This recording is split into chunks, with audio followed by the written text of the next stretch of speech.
curso, desde el principio teníamos muy claro que esta charla había que darla sí o sí. ¿Y por qué? Pues porque la atención primaria, todos sabemos, somos conscientes de que tiene una importancia fundamental para que el sistema sanitario nacional funcione correctamente.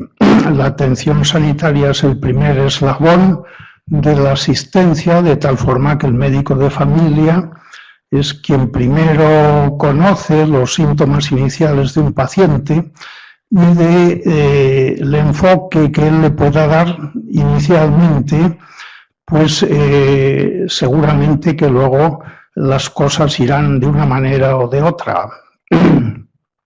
Por otra parte, el médico de familia es un especialista que tiene que coordinar la relación entre el enfermo y el resto de especialistas y, por último, también es el que va a seguir de cerca la evolución de la patología de este paciente. ¿Y quién es el médico de familia? Pues en España actualmente el médico de familia es un especialista que está extraordinariamente bien formado. Es una especialidad de 4 años de duración y en ella, pues para que sepamos un poco qué es lo que hacen durante esta especialización, pues por ejemplo, durante los 4 años hacen una media de 4 o 5 guardias al mes en el servicio de urgencias del hospital, probablemente otras tantas o alguna menos en el SWAP, rotan por los principales servicios del hospital y el último año pues trabajan ya en el centro de salud correspondiente de una forma bastante autónoma, aunque supervisados por un tutor siempre. Lo que ocurre es que el médico de familia, a pesar de que esté muy bien formado y que tenga muchas ganas de trabajar y de cumplir y demás, su trabajo se va a enmarcar dentro de lo que es un sistema general, el Sistema General de Salud, y también tiene su importancia el que este sistema funcione correctamente y esté bien organizado. Pues bien, para que tenemos aquí a la ponente Marisa González Castro, nadie mejor que ella nos puede hablar de esta relación médico de familia, sistema sanitario, paciente. Marisa es médico de familia, es doctora en medicina. En 1985 comenzó a trabajar como especialista de familia en el Centro de Salud San Agustín. Fue además profesora de la Escuela de Enfermería de Burgos y en los últimos 7 años de su actividad asistencial hasta que se jubiló, pues fue coordinadora de la unidad docente de la Gerencia de Atención Primaria de aquí de Burgos, lo que representa que era la que planificaba y llevaba todo lo que se refería a la rotación de los residentes de familia en nuestra ciudad. Pues con todos estos ingredientes, pues nadie mejor que ella puede hablarnos de estos temas. Y nada más, sino agradecerle que haya querido venir a estar con nosotros hoy, cuando quieras. Muy bien. Muchas gracias. Buenas tardes a todos.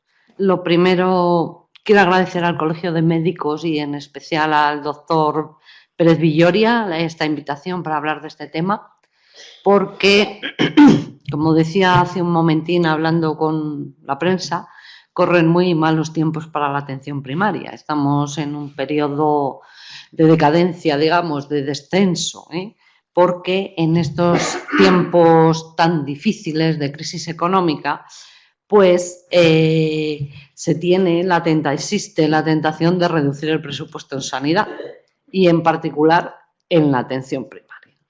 Esto es un gravísimo error, porque los logros que se han logrado todos estos años en medicina de familia están en franco peligro. La atención primaria es una de las mejores inversiones que puede hacer un país. Si nuestros gobiernos creen que pueden tener un sistema sanitario sin invertir en atención primaria, el sistema sanitario finalmente será mucho más caro y con peores resultados. Esto está absolutamente demostrado en todos los países, porque cuando se proporcionan cuidados fragmentados a una persona, a un paciente en distintos lugares, en su casa, es decir, en el hogar, en el centro de salud, en el servicio de urgencias del hospital, por los especialistas del hospital, y estos cuidados los proporcionan diferentes personas, pues médicos de familia que van y vienen porque no tienen una continuidad laboral en el centro de salud, enfermeras diferentes, los médicos de las emergencias, los especialistas. Bueno, pues esto conlleva a una fragmentación del paciente, como os diría, en enfermedades, en diagnósticos, y por este motivo los resultados siempre empeoran. Bueno, entonces, nada, para evitar precisamente esta fragmentación en la atención del paciente, pues se necesita un médico de familia competente, polivalente y sobre todo prestigiado. Bueno, este era un poquito, pues un poco el motivo de por qué se ha preparado esta charla, porque conviene, yo creo que todos reflexionemos, no solamente los políticos, sino también la población general. Entonces, a mí me gustaría, pues bueno, empezar así con conceptos, ¿no? Decimos, ¿qué entendemos por salud? Pues bueno, ¿qué es la salud? La ausencia de enfermedad, el correcto funcionamiento del cuerpo, la normalidad de las funciones vitales. Bueno, la salud es desde luego algo más. Entonces, en 1945, la OMS es la Organización Mundial de la Salud, que es la que dicta las normas que deben hacer todos los países en materias de salud. Entonces, la OMS definió la salud como un estado de completo bienestar físico, mental y social, y no solamente la ausencia de enfermedad o de incapacidad. También nos dijo que el goce máximo de salud que puede lograr una persona es uno de los derechos fundamentales del ser humano, sin distinción de raza, religión, ideología política o condición económica y social. La actividad sanitaria lo que busca es prolongar la vida, evitar el sufrimiento y ayudar a morir con dignidad. Eso es lo que busca la actividad sanitaria. Pero la salud no depende solamente del trabajo del sistema sanitario, ¿no? Sino que, pues bueno, sería la expresión de una sociedad justa, equitativa, que logra para todos sus miembros pues educación, vivienda, trabajo, justicia, mediante la distribución adecuada de los recursos. Bueno, ¿qué quiere decir esto? Todo esto, pues que en el derecho a la salud vamos a ver que por un lado intervienen multitud de factores determinantes que desgraciadamente, y yo creo que cada vez vamos a peor, ¿no? Desgraciadamente son bastante difíciles de corregir, ¿no? El derecho a la vivienda, a la alimentación, a condiciones sanas. Bueno, nosotros estamos hablando de un país occidental, con un sistema sanitario de primer orden, pero en general esto es así. Factores determinantes de la salud, muchos no vamos a poder intervenir en ellos. Y la otra flecha que está en esa diapositiva, que se refiere al derecho a la salud, sería pues la atención de salud, es decir, los sistemas sanitarios. Bueno, entonces vamos a hacer un poco recordatorio del sistema sanitario. Bueno, ya saben ustedes que el médico general ha acompañado al hombre pues desde la prehistoria, ¿no? Desde la prehistoria ya estaba ahí el chamán, el no sé qué. Bueno, entonces este médico general fue adquiriendo saberes, habilidades, destrezas, y en la Edad Media alcanzaron el título de físico, ¿no? Se lo otorgó el rey Alfonso X el Sabio.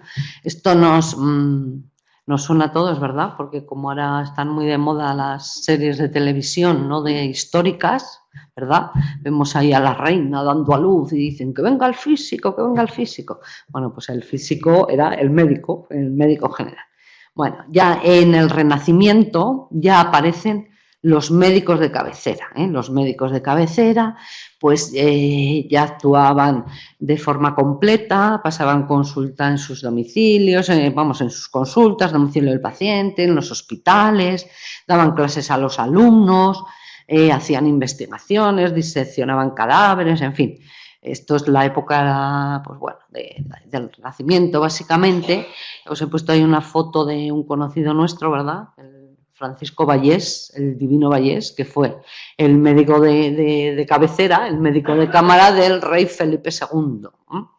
Entonces, cuenta la historia que este médico le curó un ataque de gota y entonces Felipe II le dijo: Francisco, eres divino. Y entonces, eso es lo que cuenta la historia. Entonces, de ahí tenemos a el Divino Vallés. Bueno, en la edad contemporánea, pues bueno, ya vemos, en el siglo XVIII ya empieza la figura del médico titular, ¿no? El médico titular se les llamaba también médicos de partido o médicos municipales, ¿no? Entonces, trabajaban en municipios determinados, ¿no? Y visitaban a los pacientes de día o de noche cobrando por la visita.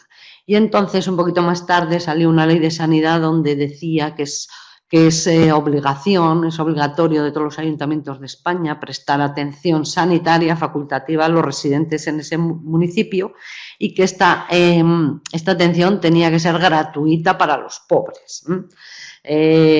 Los médicos en esa época se implicaban totalmente en los lugares donde ejercían, entonces hacían no solo labores asistenciales, también intervenían pues, en problemas de salud pública, pues si había epidemias, hacían medicina legal, hacían tal, e incluso se implicaban totalmente en la actividad de la población, ¿no? Todo el mundo decía, las fuerzas vivas del pueblo, ¿no? El cura, el médico, no sé qué, decir que estaban absolutamente integrados en los lugares, ¿no? Donde ejercían su profesión. Ya en el siglo XX, a muy principios del siglo XX, se crearon multitud de pequeñas mutuas de trabajadores y lo que llamaban cajas de enfermedad, que era como un seguro también, un seguro que pagaban una cuota y tenían X prestaciones. Entonces, todas estas pequeñas mutuas dieron origen en 1908 a lo que se llamó Instituto Nacional de Previsión. Es que estoy segura que algunos de ustedes que están presentes en esta sala les suena esto que estoy diciendo, el Instituto Nacional de Previsión, ¿no? Pues que era una entidad de previsión social, ¿no? Y fue un poco, como les diría yo, un poco como el origen, ¿no? de esa asistencia sanitaria, ¿no? Bueno, entonces, el Instituto Nacional de Previsión fue evolucionando, y después de la Guerra Civil, el gobierno militar estableció en 1942 lo que se llamaba seguro obligatorio de enfermedad. El seguro obligatorio de enfermedad estaba basado un poco en esas mutuas, tal. Entonces estaba financiado por las empresas y por los propios trabajadores, el seguro obligatorio. Entonces, en esta época se creó una red de consultorios públicos donde trabajaban los médicos generales en horario 2 horas y media de consulta y después hacían avisos a domicilio de 9 de la mañana a 5 de la tarde. Y estos médicos generales cobraban por un cupo, el médico de cupo, cobraban por un cupo de cartillas. La cartilla, yo me acuerdo perfectamente de la de mi padre, ¿no? Era un documento blanco metido en un plastiquito donde figuraba el trabajador, que era el titular, y su familia, ¿no? Que eran los beneficiarios. Bueno, los especialistas, a su vez, también tenían un régimen de estatutarios y trabajaban a tiempo parcial en el sector público que compatibilizaban con el sector privado. Y ellos ejercían o bien en instituciones abiertas que se llamaban ambulatorios, por eso no nos podemos quitar de encima. Después de, se crearon en el año 80, 90, o sea, 80, después de 30 años de centro de salud, seguimos oyendo, me voy al ambulatorio. No, el ambulatorio no existe, el ambulatorio pasó a la historia. Entonces, los especialistas ejercían en estas instituciones abiertas, que eran ambulatorios, o bien en instituciones cerradas, que en ese momento eran clínicas concertadas, porque eran clínicas privadas. Clínicas, ya hablaremos luego de los hospitales. Bueno, entonces, cada médico general tenía un cupo un cuadro de especialistas, ¿no? Entonces, el acceso al especialista siempre era vía médico general. El paciente iba al médico general, que si lo creía oportuno le enviaba al paciente a un especialista de su cuadro.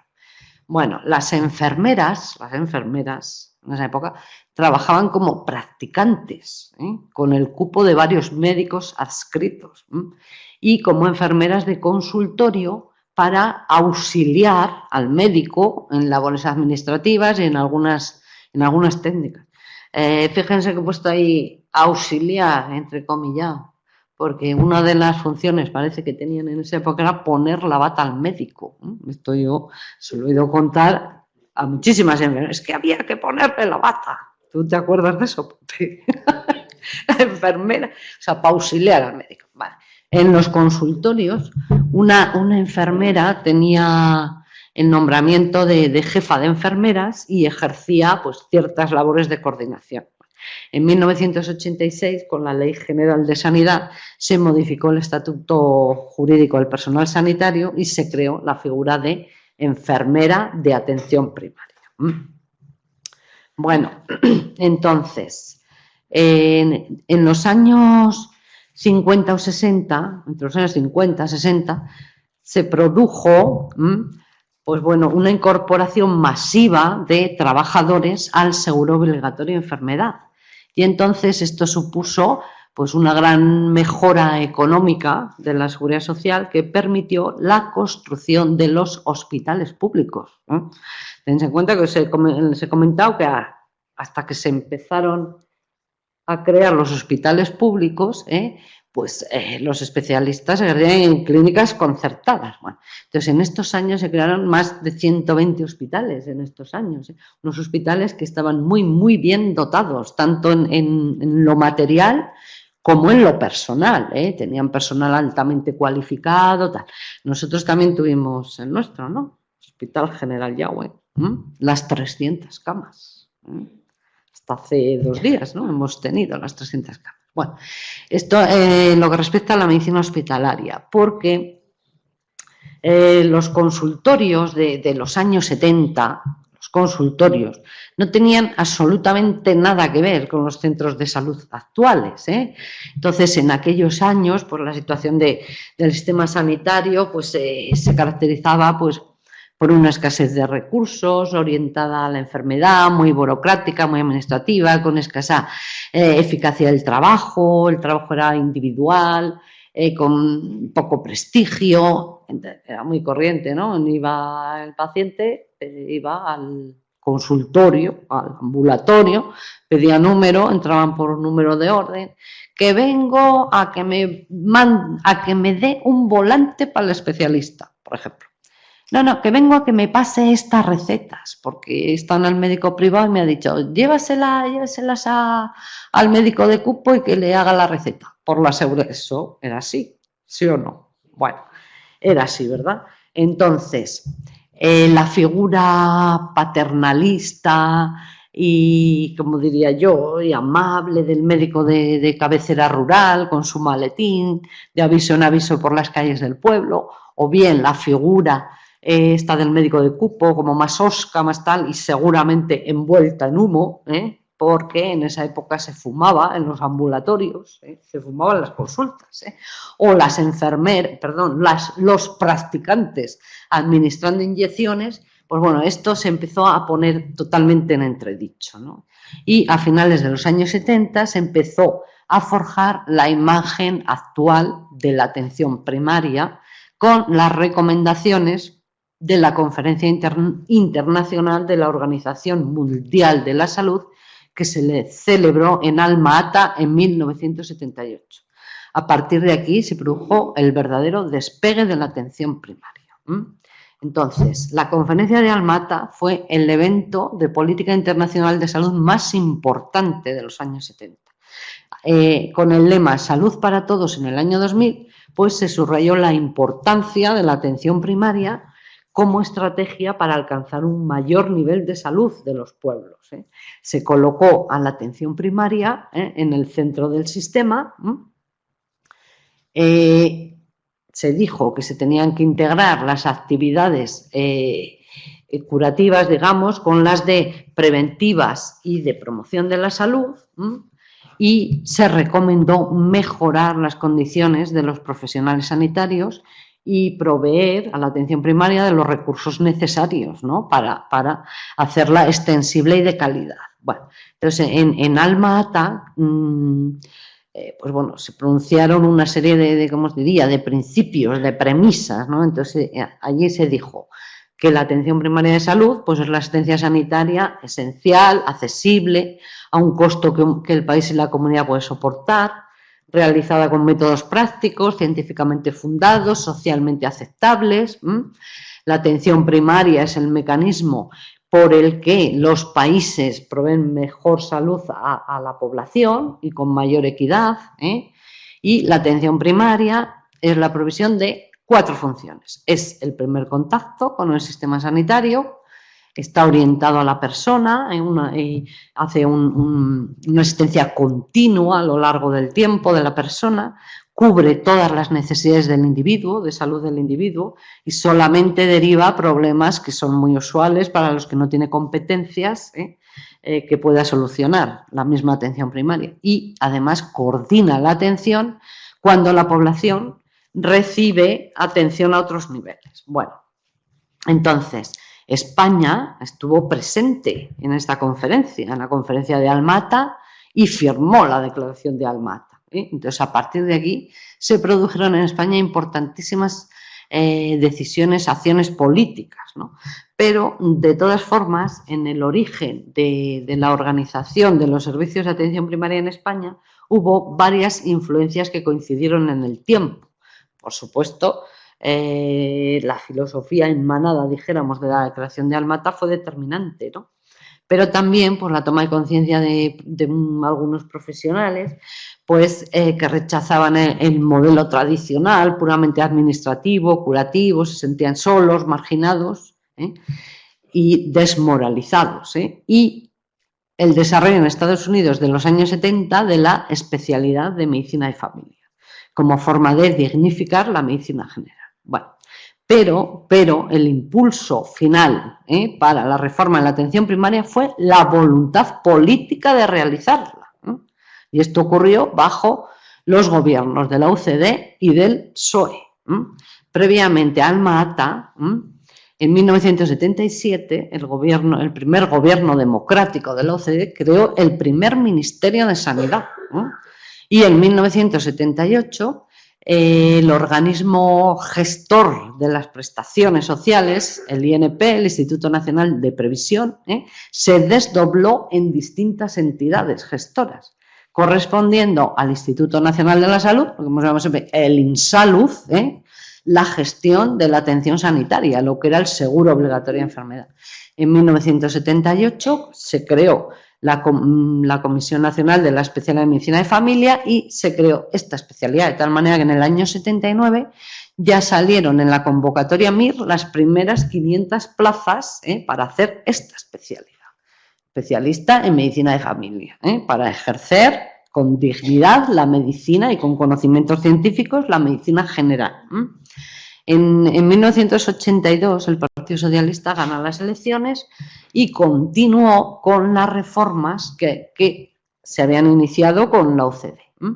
Entonces, en el año 84, en 1984, se publica el Real Decreto sobre estructuras básicas de salud, que es aquí donde se definen los centros de salud y los equipos de atención primaria. Entonces, en este decreto, pues bueno, establece una serie de leyes, tampoco les voy a aburrir, porque claro, todo es bien, pero en principio, pues se produce una delimitación territorial de la población en lo que se llaman zonas básicas de salud, se establece el equipo multidisciplinar, el equipo de atención primaria. Es que hay más de un profesional diferente en atención primaria, como luego veremos. Una estructura física común, que es el centro de salud, la necesidad de coordinación, la necesidad de atención personalizada, individualizada, la integración de actividades curativas con promoción y prevención de la salud, etc. Y luego ya en 1986, es una fecha muy importante para la sanidad española, porque se promulga la Ley General de Sanidad. La Ley General de Sanidad, donde se expresa la voluntad política de orientar los servicios sanitarios hacia un modelo de cobertura universal. Hasta la promulgación de la Ley General de Sanidad, los servicios sanitarios en España estaban un poco fragmentados, ¿eh?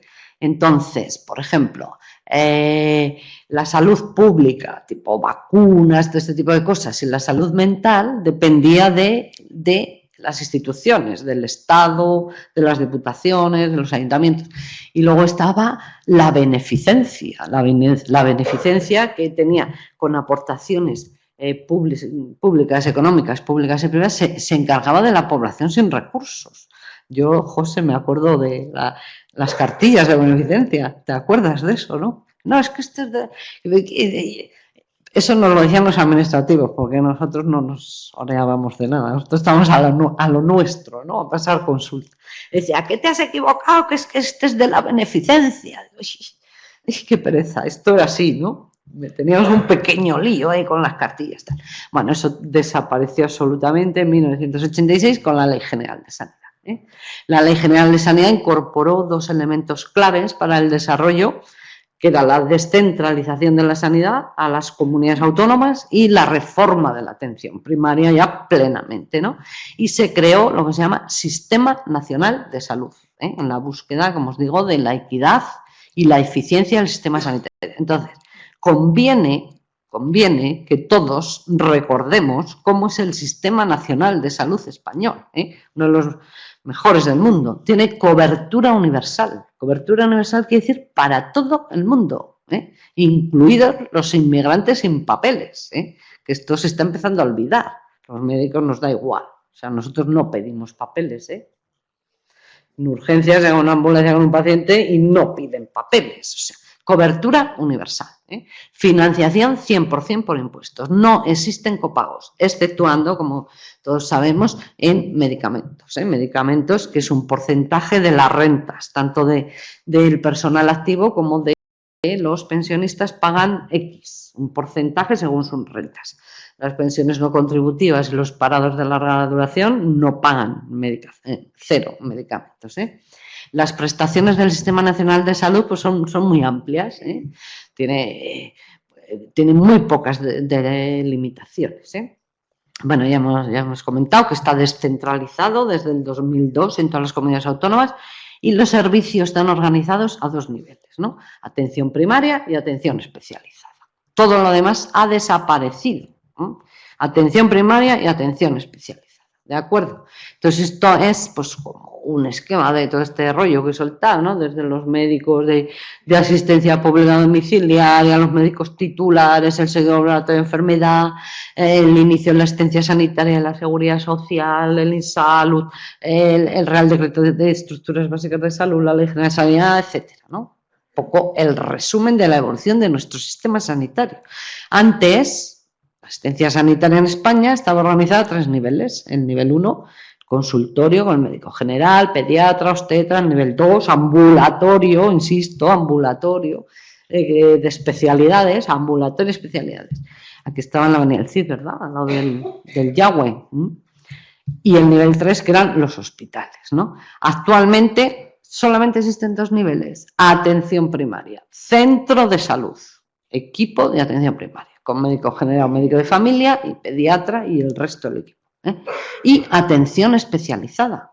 La atención especializada es el hospital, con la zona de hospitalización y la zona de consultas externas. Bueno, entonces, la atención primaria y los hospitales tienen papeles complementarios, pero no superpuestos. Entonces, los especialistas de los hospitales y los médicos de atención primaria tienen formación distinta y diferentes perspectivas respecto a la enfermedad.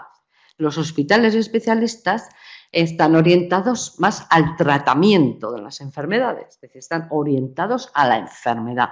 En cambio, en atención primaria, la orientación se dirige más a la persona como un todo. Entonces se realizan intervenciones pues tempranas para prevenir enfermedades graves, se intenta evitar el deterioro por la enfermedad, minimizar el impacto de la enfermedad, es decir, una orientación a la persona y a la población. Aquí el reto es coordinar estos dos papeles diferentes sin que el uno domine al otro. Ese sería el reto. Vale. Entonces, por ejemplo, cuando se hacen estudios, ¿no? que se dedican a hacer estudios de este tipo, cuando se ve que la utilización de los servicios de salud en la población general, pues esto es un iceberg, ¿no? Entonces, ¿qué se ve? Siempre lo llamativo, la punta del iceberg, ¿no? El hospital. Pero resulta que en el trasfondo está la gran masa ahí de hielo, que es precisamente la atención primaria, ¿no?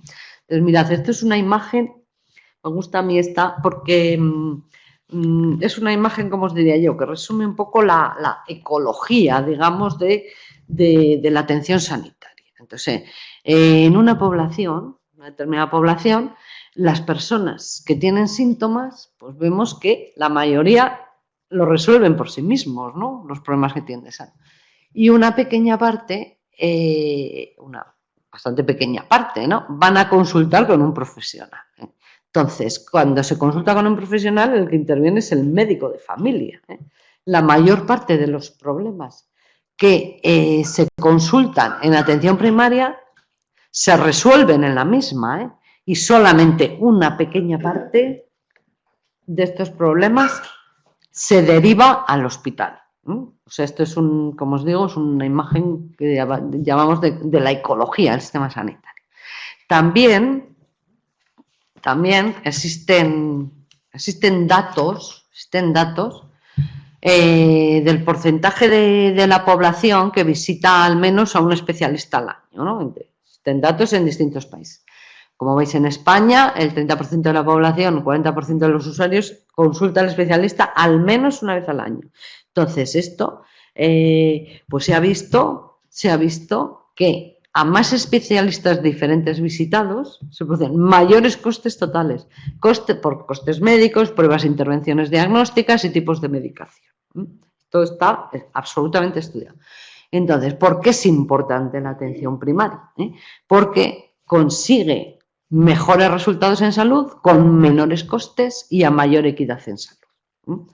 La atención primaria, la inversión en atención primaria tiene un considerable impacto en el nivel de salud de la población, porque influye en los principales marcadores de sanitarios. Hay mayores expectativas de vida, mejores resultados sanitarios para todas las causas de mortalidad y aumento del diagnóstico precoz en un importante número de casos en los que conviene un tratamiento temprano.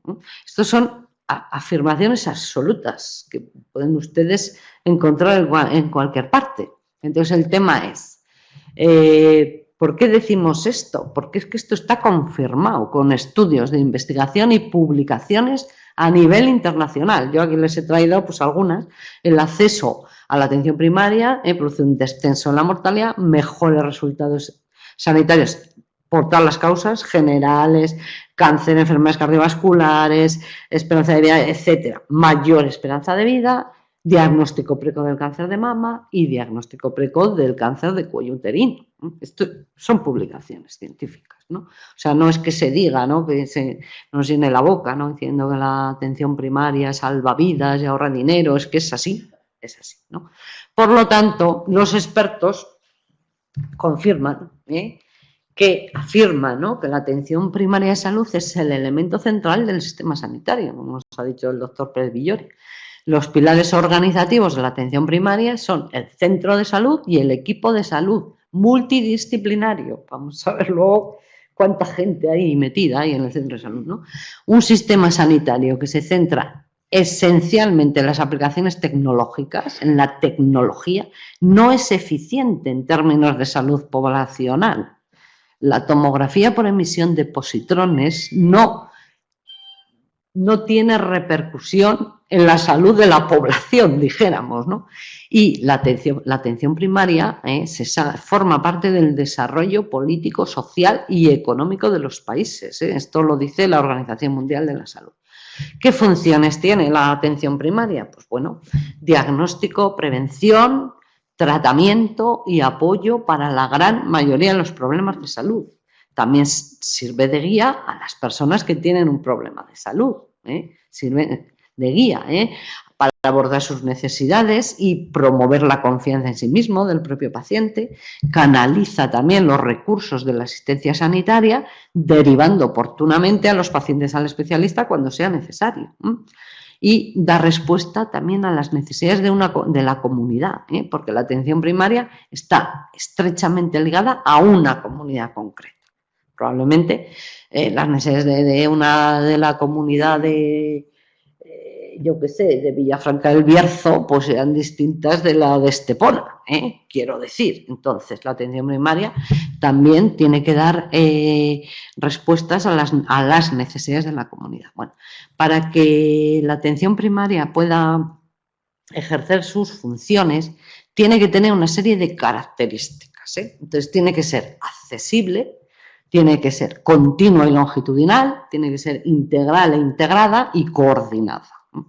¿Qué quiere decir esto? La accesibilidad. Esa palabra significa, es la provisión eficiente de servicios sanitarios en relación con las barreras de organización, económicas o culturales. La accesibilidad es una de las características más importantes de la atención primaria. ¿Qué quiere decir esto?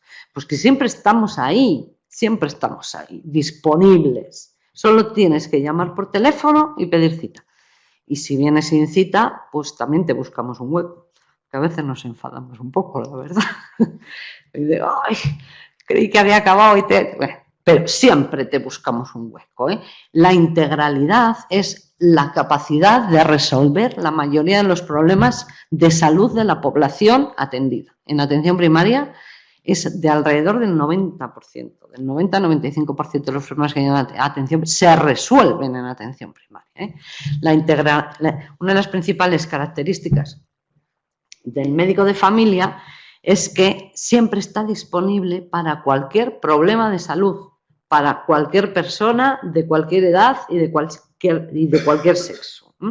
Lo que diferencia al especialista en medicina de familia de otros especialistas es que el especialista trata problemas muy concretos. El médico de familia tiene que tratar siempre a la persona y centrarse no solo en los aspectos físicos, también en los aspectos psicológicos, en los aspectos sociales, en su entorno social, en su entorno familiar, que de alguna manera van a influir en su estado de salud.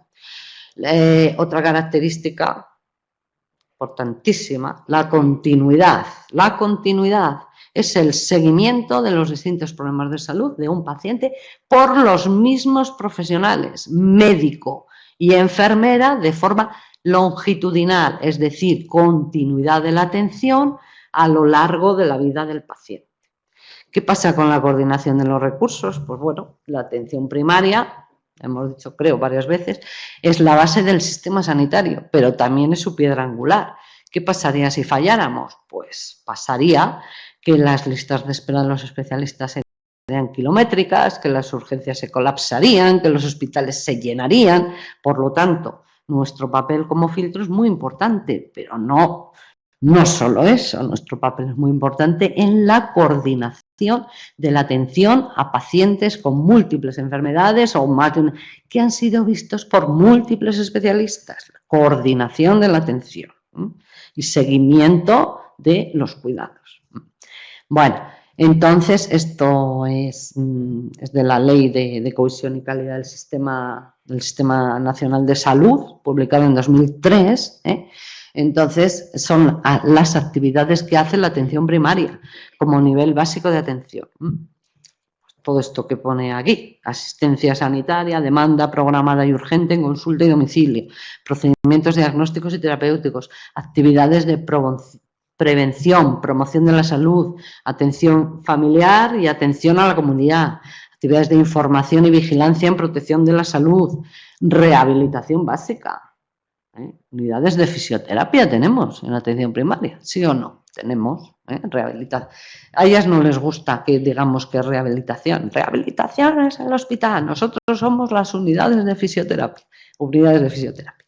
Dilo, me dicen, dilo, Digo, lo digo. Atención a la mujer, infancia, adolescencia, adultos, tercera edad, grupos de riesgo y enfermos crónicos. Atención paliativa a los enfermos terminales.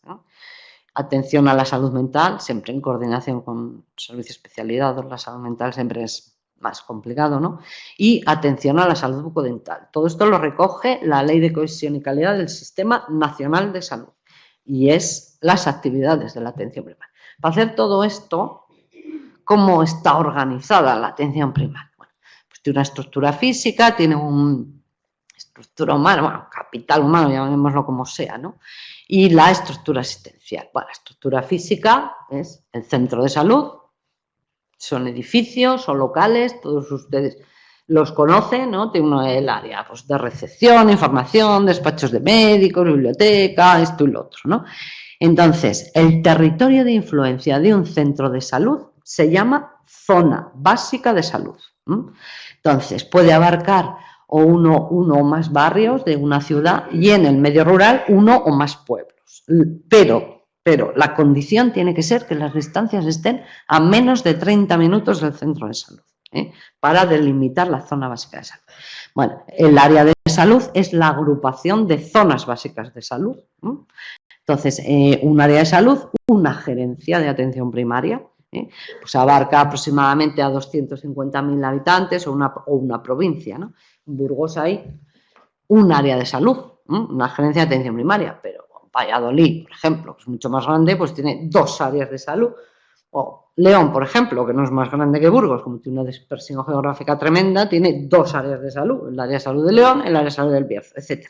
Es un poco para que cuando los políticos hablen, les suene ¿qué dice zona básica, área, no sé qué? Esto es un poco la estructura, la delimitación geográfica. La estructura humana. El equipo de atención primaria está compuesto por médicos, un médico de familia, un médico general por cada 1.500, 2.000 pacientes. Un pediatra por cada 1.000 niños menores de 14 años. Un enfermero por cada 2.000 pacientes. Luego tenemos una matrona, tenemos administrativos, tenemos auxiliares de enfermería, celadores y trabajador social. Esto es el equipo de atención primaria, ¿de acuerdo? Los profesionales que trabajamos en atención primaria. ¿Qué actividades hacemos en atención primaria? Pues muchísimas actividades, es decir, de la prehistoria, digamos, de pasar consulta 2 horas y me voy, eso desapareció hace años, ¿no? Hacemos actividades clínicas, bueno, hemos comentado, ¿no? Consulta en el centro de salud, en los domicilios, demanda programada, urgente, etcétera. Pero hacemos actividades preventivas y de promoción de la salud, vacunas, actuación en factores de riesgo, medidas de salud pública, como identificación de riesgos para la salud, promoción de estilos de vida saludables, pero es que en el equipo de atención primaria también hacemos muchas actividades docentes. Hacemos sesiones clínicas donde comentamos con los compañeros pues casos concretos que queremos pedir opinión, comentar, que nos preocupan, tal. Formación continuada, actualizaciones, hacemos lo que llamamos interconsultas con los especialistas, nuestros cardiólogos de cabecera, ¿verdad? Aquí uno de ellos, el doctor Pere Villoria. Oye, que vengas, que queremos revisar contigo unos electros, no sé qué y tal. Ahora viene el endocrino, oye, tal, que está insulina, pero ¿qué es esto? Ya voy un día. Eso lo llamamos interconsultas docentes, Nos coordinamos con los especialistas y van a nuestros, ellos van a los centros nuestros y hacemos este tipo de actividad. Algunos centros de salud tienen además acreditación por el Ministerio de Sanidad como unidades docentes, y entonces es donde se forman los residentes de medicina y enfermería familiar y comunitaria. Lo que les ha contado el doctor Pérez Villori al principio, ¿no?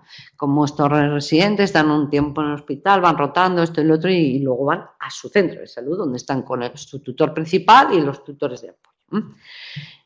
También hacen prácticas los estudiantes en los centros de salud, de medicina y de enfermería. Y en los centros de atención primaria también hacemos investigación. La investigación no está reservada en los centros de investigación y a los hospitales.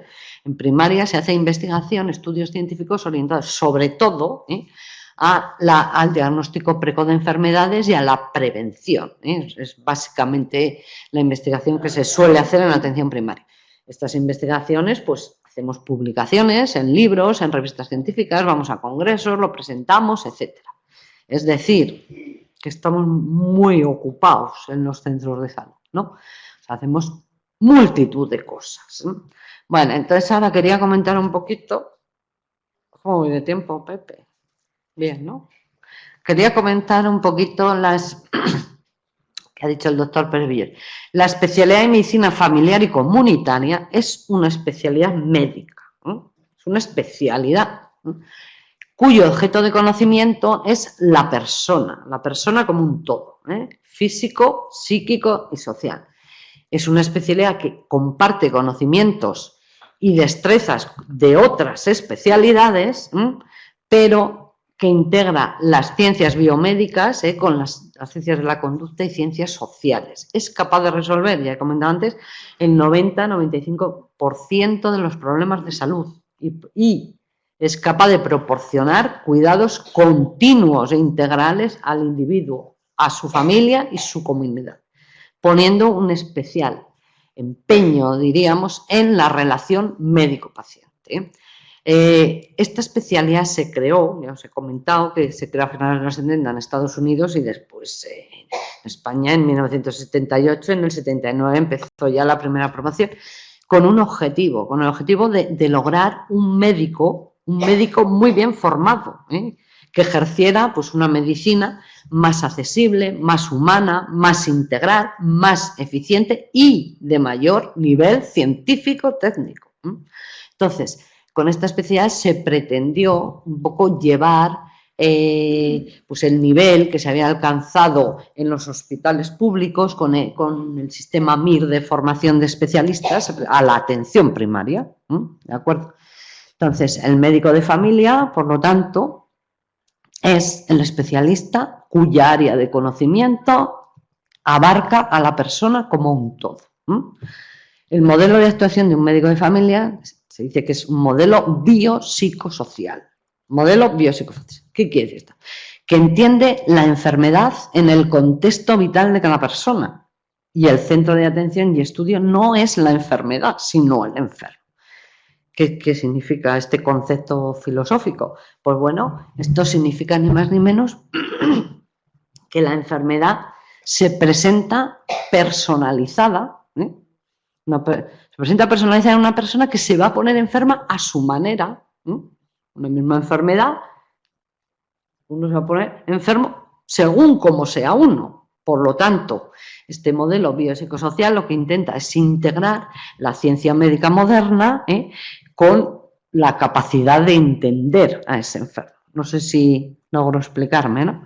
Porque estos son conceptos así a lo mejor un poco filosóficos. Bueno, entonces, los valores profesionales del médico de familia se definen a través de 5 compromisos, con las personas, con la sociedad, con la mejora continua del trabajo, con la especialidad y con la ética. Vamos a ver, el médico de familia, en su función de puerta de entrada al sistema sanitario, adquiere un compromiso con la sociedad en el uso eficiente de los recursos sanitarios, en evitar la discriminación en el acceso a los servicios sanitarios y como persona que está en el primer nivel de atención tiene que asegurar una atención rápida a los ciudadanos que lo necesiten y evitar la creación de barreras, ¿no? Como hemos comentado antes. Bueno, el médico de familia tiene un compromiso ético con las personas, respeta la autonomía de las personas, y asegura la confidencialidad y la privacidad, intimidad de su proceso.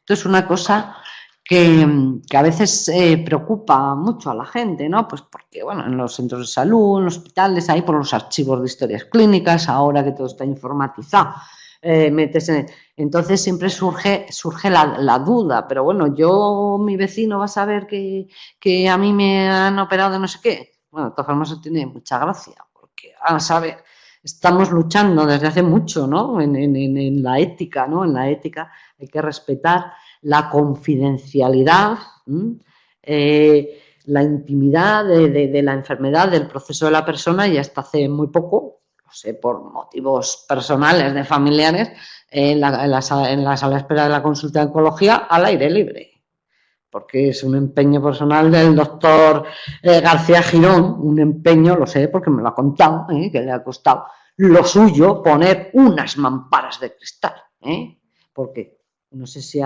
me imagino que alguno de ustedes sabrá dónde está la consulta de oncología, en el -1 del hospital universitario, en un pasillo gigantesco donde no para de pasar gente, pum, pum.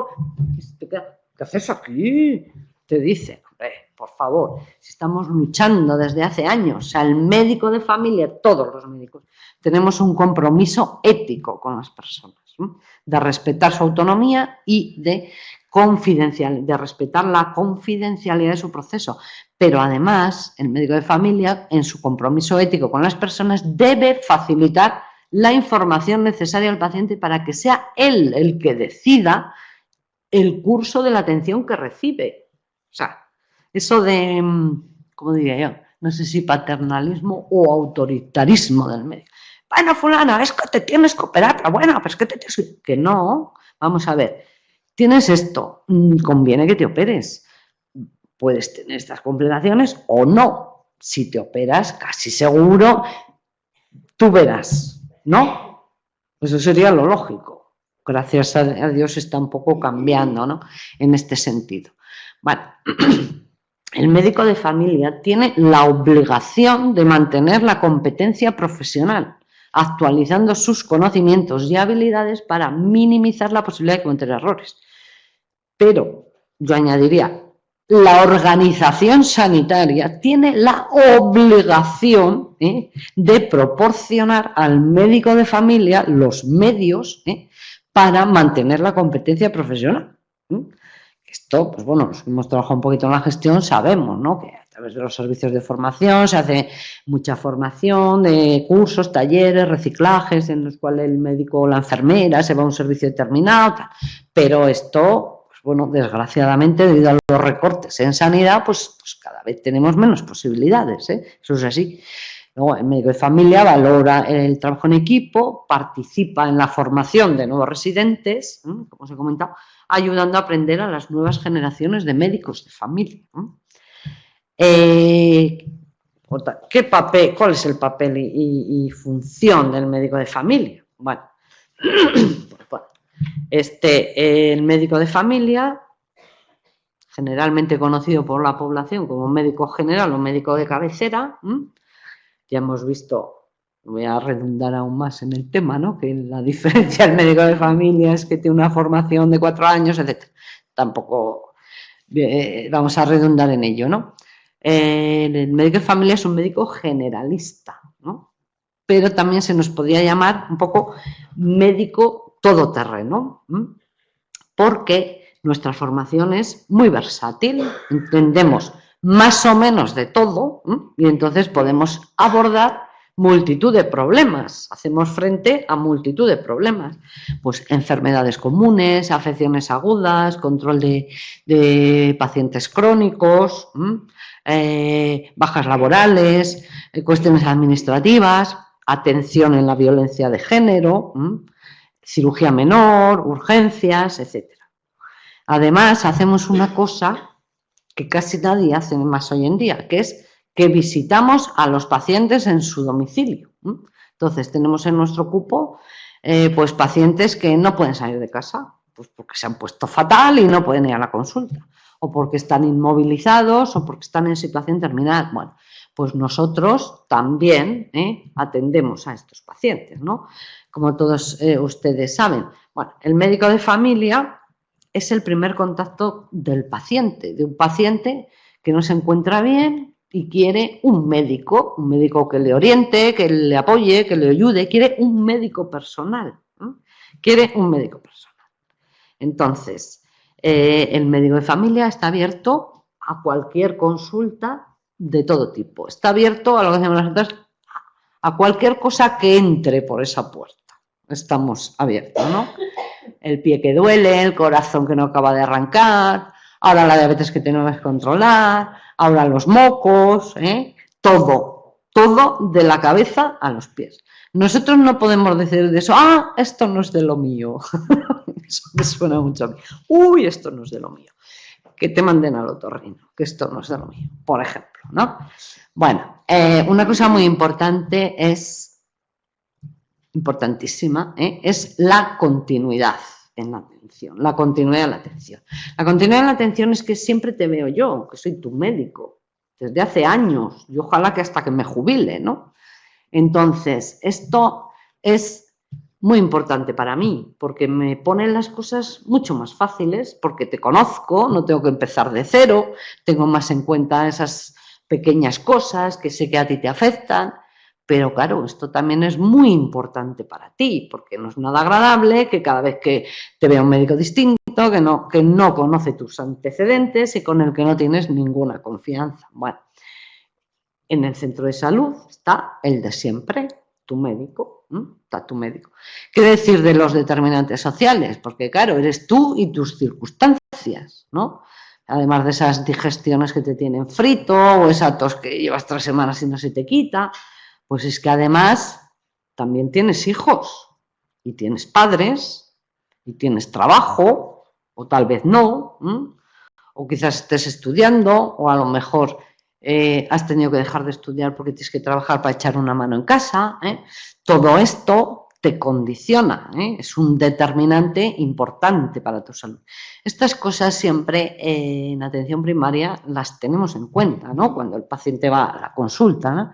Todo este tipo de cosas. Bueno, como os hemos comentado antes, los médicos de familia, por su formación, ¿verdad?, pueden trabajar en muchísimos sitios. De hecho, la mayor parte de los médicos que veis en los servicios de urgencias de los hospitales son médicos de familia. Los famosos médicos de las emergencias, el 112 y sus sirenas variadas, muchos son médicos de familia. Los médicos que trabajan en las unidades de atención de cuidados paliativos de enfermos son médicos de familia, muchísimos, y también hay médicos de familia en la gestión. Pero el ámbito de trabajo, el hábitat natural, ¿no?, que diría Félix Rodríguez de la Fuente, del médico de familia, es el centro de salud, como hemos dicho antes. Centro de salud, como hemos visto, ¿no?, con su estructura, organización, tal.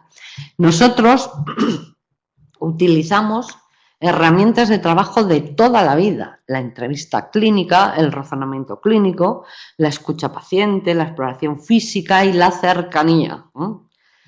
La herramienta, ya lo dijo Gregorio Marañón, la herramienta más importante que tiene un médico es la silla. La silla que nos permite sentarnos al lado del paciente y escuchar. La principal tecnología en atención primaria es la entrevista clínica con el paciente.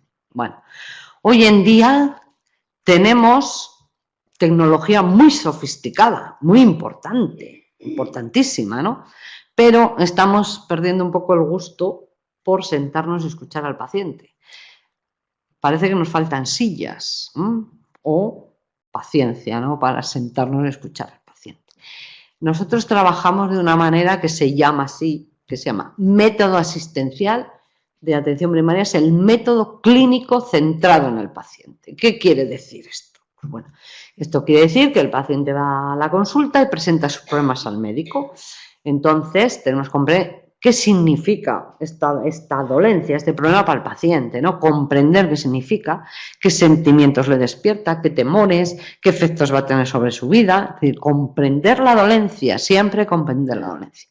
Entonces, hacemos una historia clínica, hacemos una exploración del paciente, nos planteamos pedir una serie de pruebas, pues una radiografía, un electro, una ecografía, un tal, dependiendo, ¿no?, de la sintomatología que nos presenta el paciente, y llegamos, pues bueno, a un diagnóstico clínico y a un plan de manejo y negociación con el paciente. Pero es que el diagnóstico clínico en un 25-50% de los casos no es posible. Entonces, en atención primaria, el médico de familia, siempre comprender la dolencia, si es posible diagnosticar la enfermedad. Entonces decimos, bueno, esto de galimatías, ¿qué quiere decir? Pues bueno, que en una sociedad como la de ahora, la sociedad actual, que todo se tiene que conocer en el acto y de forma inequívoca. Y si no, a ver, ¿cómo qué edad has dicho que tiene? O sea, todo se tiene que conocer en el acto y de forma inequívoca. Pues bueno, los médicos de familia seguimos trabajando sin tener certezas, sin tener certezas. Entonces tenemos que tomar decisiones en situaciones de incertidumbre, de no tener la certeza de algo. Entonces hay una serie de características que nos facilitan el manejo de la incertidumbre en atención primaria. Pues bueno, ya hemos dicho, ¿no?, la entrevista clínica, fundamental, la entrevista clínica. Bueno, Nosotros sabemos que las cosas comunes son corrientes, ¿no? Corriente es lo corriente, y que las afecciones raras, cosas raras, ocurren pues muy de tarde en tarde, ¿no? Aparecen problemas, enfermedades raras, tal.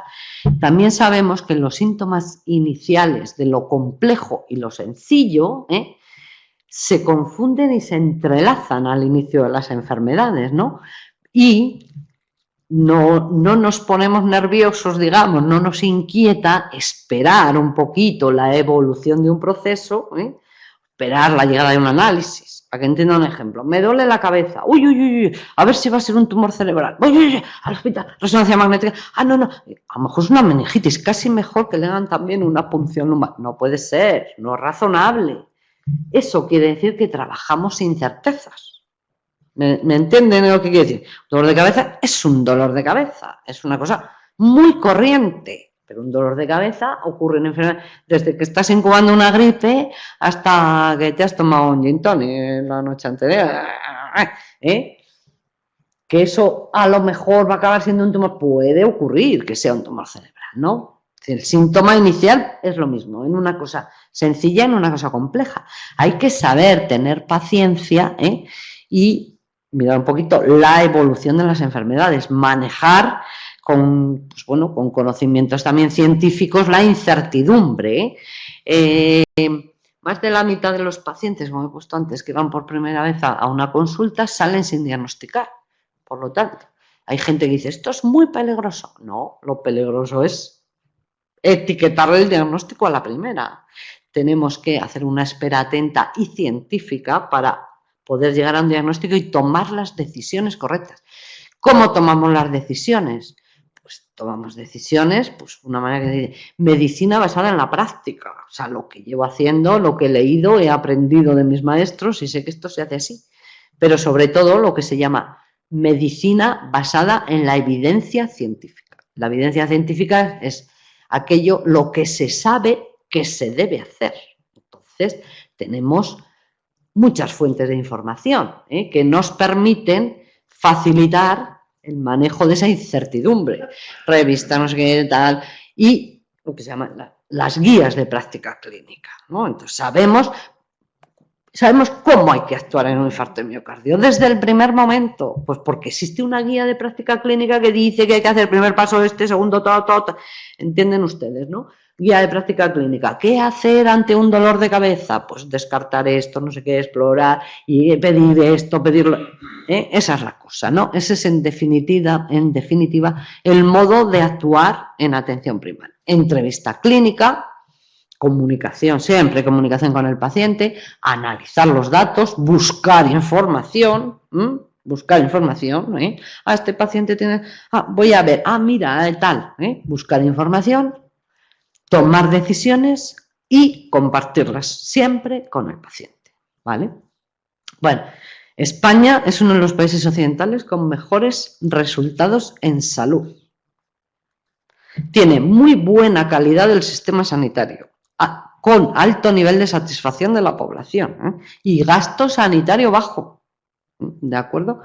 España es el país con mayor número de médicos por habitante de Europa, pero España es el país con mayor proporción de médicos de hospital respecto a médicos de atención primaria y es el país con menor número de enfermeras de Europa, que esto es un problema importante. Una atención primaria potente consigue mejores niveles de salud, mayor satisfacción de la población con sus sistemas sanitarios y menores costes del conjunto de los servicios. La fortaleza de la atención primaria se basa en gran parte en el prestigio de los profesionales que trabajan en ella, la fortaleza.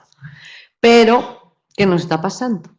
¿Qué está pasando en la atención primaria? ¿Por qué es importante que hablemos del tema? Pues que con el progreso de las ciencias médicas y el desarrollo tecnológico, pues está empezando a ver en negativo la vieja imagen del médico de cabecera, ¿no? El médico de cabecera. Entonces, el espejismo tecnológico, pues está empezando, o casi totalmente ha borrado, la importancia de la medicina general, del médico general y polivalente, y aumentado por la importancia de los especialistas, los diagnósticos, la tecnología. Por otra parte, se sabe, ¿no? Las clases sociales más altas utilizan con más frecuencia los servicios de los especialistas, sobre todo en la medicina privada, sobre todo, porque les atribuyen un prestigio que niegan a los médicos de familia y solo ven las ventajas de la especialización. Pero, desgraciadamente, ya me duele decirlo, esta falta de prestigio también afecta a los propios médicos de familia como grupo, desgraciadamente. ¿Por qué decimos esto? Esto lo sabemos porque se está demostrando el escaso interés que tienen las plazas de medicina de familia en las convocatorias MIR. O sea, hace años medicina de familia se cogían pues, con gente que había sacado los primeros números en el examen. Ahora lo cogen los últimos números como segunda opción. No, es que yo quería ser traumatólogo, pero no me llegó el número. He dicho, bueno, pues haré médico de familia. Esto es muy deprimente y un problema muy importante en España y en otros países, porque esto lo hemos hablado en otros países, está ocurriendo. Luego suele ocurrir que ese residente se enamora de la atención primaria, ¿verdad? Y se convierte en un fantástico médico de familia. O sea que en ese sentido es así, ¿eh? Muchos residentes que cogieron medicina de familia porque querían ser, yo qué sé, cirujano maxilofacial, pues luego resulta que están felices, ¿no? Pero esto es un problema importante. Por otra parte, una cosa realmente chocante es cuando se hacen estudios de satisfacción de ustedes, ¿no? De los usuarios. Los médicos de cabecera siempre están en los primeros puestos de niveles. Se hacen una encuesta. ¿Y qué tal? Ah, yo mi médico de cabecera, sí, hombre, mi médico. Pero eso luego no se refleja en los medios de comunicación. Si acaso aparece en la prensa a lo mejor una nota de pacientes, de agradecimiento, tal, pero eso no se refleja, ¿no? Por otra parte, también cuando se hacen estudios en los servicios, también se ve que la atención primaria tiene unos niveles de resolución muy importantes, pero eso no se refleja en las políticas sanitarias, no se refleja. El sistema sanitario hoy en día se orienta casi exclusivamente a lo urgente, a lo inmediato, resolver lo urgente, lo inmediato. Las políticas a largo plazo se están olvidando, se están relegando, y se relega la importancia, por lo tanto, del médico general en la atención de los problemas de salud. No sé, aunque los políticos siempre dicen, la atención primaria base no sé qué, pero luego las medidas que toman, al revés, se toman decisiones que están debilitando cada vez más la atención primaria, porque están consiguiendo la pérdida de la continuidad en los cuidados. No hay plazas de médicos de familia, hace 1000 años que no hay oposiciones. Están médicos, pero bueno, ya me han vuelto a cambiar el médico, esto les suena, ¿no? Voy al centro, ya me han vuelto a cambiar el médico, los ministros, porque se están tomando decisiones que están debilitando y minando las principales características de la atención primaria que les he dicho hasta la saciedad, la accesibilidad. Llamo, pero si me han dado día para dentro de 4 días, ¿cómo puede ser esto? La accesibilidad. ¿Cómo tengo yo les decir? Siempre estamos ahí, accesibles, además estamos ahí, incluso si vas sin cita te atendemos, que es verdad, lo saben ustedes. La continuidad, la longitudinalidad a lo largo de la vida, mi médico, tal, las políticas actuales están consiguiendo destruir la confianza de la relación médico-paciente.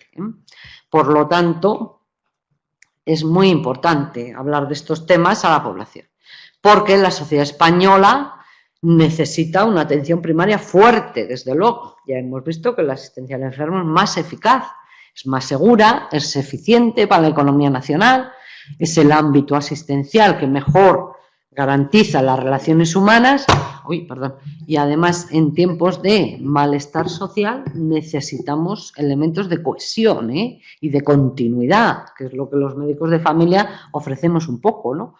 Los tiempos cambian, la tecnología avanza enormemente, pero el espíritu de la medicina de familia tiene que permanecer. Eso no se puede destruir. ¿De acuerdo? Bueno, pues muchas gracias por escuchar tan atentamente. Si quieren hacerme alguna pregunta o muchas preguntas, No sé, ¿querían preguntar algo?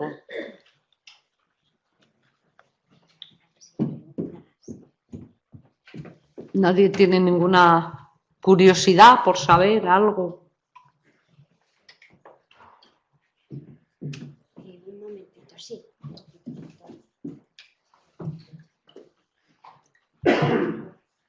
Ay.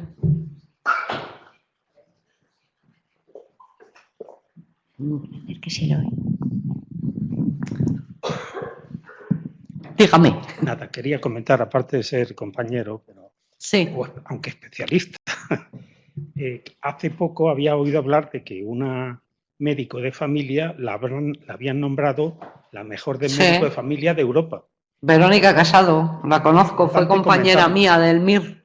Verónica Casado fue presidenta de la Sociedad Española de Medicina de Familia durante muchos años. Es una de las personas que más ha luchado por la medicina de familia, conocida a nivel mundial. ¿No? Verónica Casado se llama, de Valladolid. Creo que está propuesta para ser la mejor médico de familia del mundo. Del mundo, Está sí, pendiente lo de sé. en Corea. Nada más que... Sí, sí, lo corroboro. Así es, Verónica, la conocéis vosotros, claro, a Verónica, ¿cómo no?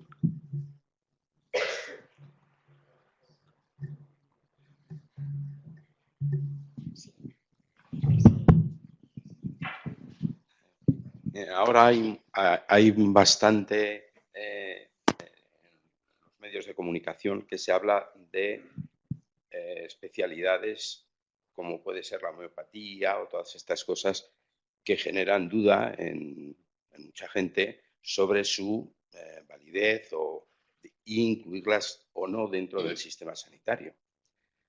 ¿Qué opinión?